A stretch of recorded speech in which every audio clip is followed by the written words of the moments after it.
Guys, you are still watching Sojanel TV, your go-to resource for stories of immigration and representation. This week is no different because we're talking about the journeys of Asian American performers, Haven and Vinita, joining us today. Congratulations are in order for them, because if you missed our first block, we did announce that they sold a show to Pluto TV and different streaming platforms. It's a comedy, variety, sketch. Variety means you're also singing in it and things like that. Right? Singing. Ooh. We wear wigs. We have have different characters. Right. And then we're also reacting to, how do you call them? Fail videos. Fail video. Your journey is more the Asian American journey, where the parents don't want you to be in the creative space for fear that you won't get a stable job. Yeah. Right? It wasn't more of like they don't want me to. It was like I'm not sure if this will be able to support you. Like you said, like stability. I think it's more of like I care about you. Like I want you to feed yourself. Right.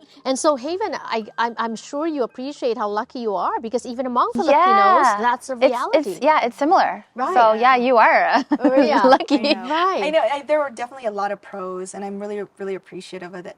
There were some cons though, because they still really believed in schoolwork and excelling in all the different facets of what would make us successful as their children. Right. But they really valued how my mom and my dad perceived it, is like, this is a gift from God and we can't negate this gift. Right. And if this is something that they want to do, it's our job to really like pull that or push that gift out to fruition. And so they were very much strict about it. So every weekend we had to rehearse, and my dad would train us, my mom would train us. On the weekdays we couldn't watch TV because we'd have to do our homework. So they were they tried to be very diligent about, if you want to do this, you have to work hard, and if you want to do this, you have to be serious about it. Is there one thing though that you would change from the way you were raised? Also, because in a way you were also working with family, which is not easy, right? No, it's not. Yeah, I tell people that I've been to over maybe like 100 weddings, because my dad was a DJ, and on the weekends there was always a gig,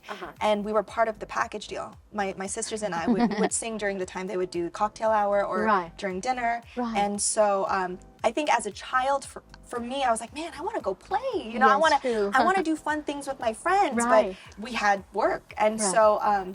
I think in hindsight, though, I really appreciate it because it really encouraged my work ethic. And but also, too, my parents did their best. They weren't like, I didn't grow up with wealth. So they showed me that like this was, and they tried to show us like discipline of like, you get to, we'll pay you, this is how you work, this is how you do what you love. So there was a lot of lessons that I learned and that I guess I didn't appreciate as a kid, but then now in hindsight, I'm like really grateful. Right. Yeah. Isn't that, And so I know that you, from your moms, get a lot of material, or you've gotten a lot of material from your moms. What about advice? Because they say listen to your mom, right? So what's the best advice that I get a lot of advice from my mom. A lot of financial advice. Lots of financial. Your mom is a lawyer. My mom likes to talk about. Your mom is a lawyer. Yeah, she likes to talk about finances. She also always says, sit up straight. So I have to, am I sitting up straight? Right, you are. Yeah, she's always like, make sure it's straight. So that's another piece of advice. Right. And always be kind. She always says, be kind. Right. Kill them with kindness. Right. I don't know, what things does your mom say? Good question. I think she likes to teach in action. So she's more of an action kind of person. When she says things, it's more jokey. And really? Yeah, she loves to talk about like stories. She's very extroverted in that way. But like when it comes to serious stuff, she shows me a lot of patience. She shows forgiveness is a big thing for her. So she lets things roll off her back a lot. Me too. My mom too. She doesn't like arguments, just like peace. Yes. Yeah. And I think it's part of being the matriarch of the family. She shows that side of leadership that doesn't necessarily have to be in words. So. Right. No matter how you were disciplined or you were raised, they've done something good. Because look at you both. You're both self-sufficient, achievers in your own rights, of course. This selling the show is a big deal because there's so many materials out there that are being pitched, and it's not easy to get picked up.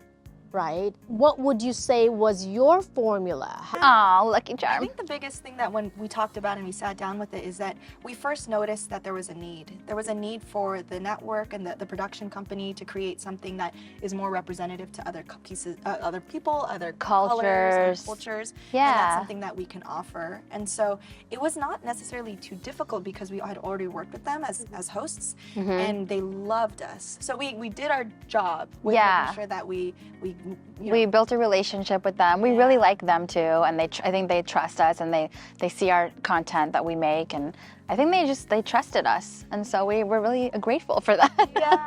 We're also grateful for this time, right? Because it's a great time to be Asian American.